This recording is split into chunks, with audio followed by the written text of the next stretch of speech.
nenek moyang kita satu waktu dulu kan saudara.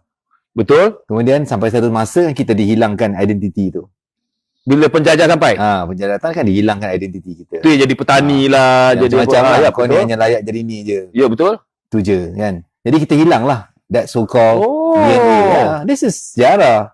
Oh ya? Ya, sejarah. Cuba fikir ni cerita bodoh saya tak pandai sejarah ni kan. Ya. You tengok macam mana negara China pada zaman tu, dinasti China yang macam tu besar dan megah. Thailand, Siam yang macam tu hebat, pergi hantar ufti pergi Melaka. Kita tak ada fikir ke? Melaka kan? Kalau kita pergi tengok sekarang ada apa je? Apa yang ada yang boat lalu ada CM saya yang dikasihi. Ya,